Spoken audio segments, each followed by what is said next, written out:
So here we are on Friday, the 29th of January 2022 at the BSL Legally Recognised Act with Leonardo, the abstract artist, deaf, and all the different communities. And I'm with a lovely lady, and we're down from Leicester. And you run a YouTube. Yes. And you're promoting deaf awareness and sign language in Leicester. Yes, we've got a deaf centre in Leicester Deaf Centre. Yeah, that's great. And we were looking at all the different speeds of signing and the history of signing, which was our interesting conversation. And so do you think there is a diversity of speeding of signing? There is.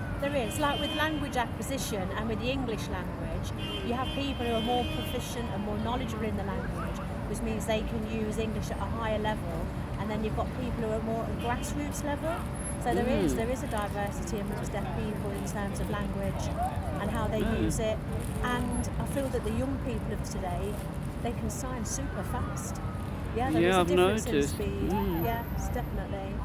So do you think that if you've had an accident or you've had an illness or you're going deaf as an older person, it could affect your neurodiversity on literacy and language? So hearing or deaf people might have a different diversity of speech, lip reading, writing and signing. Yeah, I would think so. I know that if a deaf person is ill, you might not be as, might not be with it as much, and therefore you will be communicating that a little bit slower depending on how you're feeling, and the use of language will vary. So I would definitely agree with that. I think with my son, because he's watching everybody and then he signs slowly, but he can sign slightly faster when he's confident.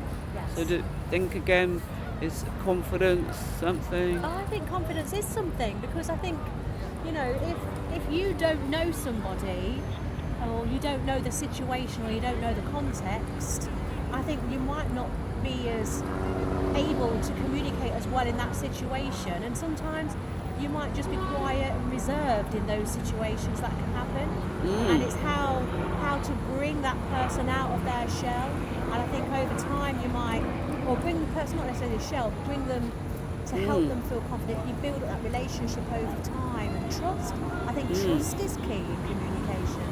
Trust, yeah. Trust. So sometimes community or family trauma could make you sign faster or slower, maybe.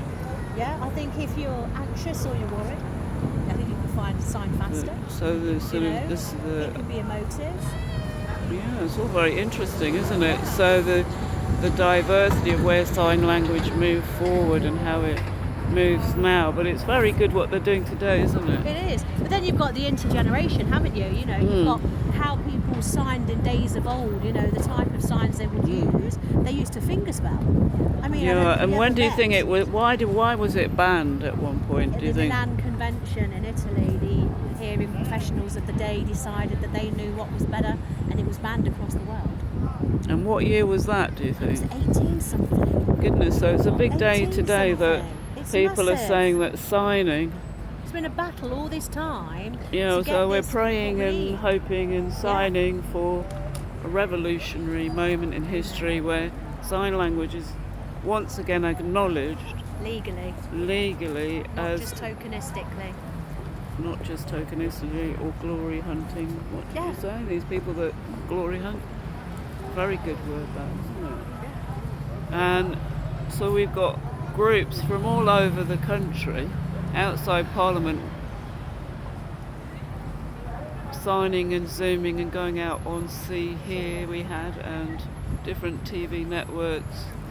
Of course you wouldn't get a radio network, and they're hoping that shortly BSL will become legal.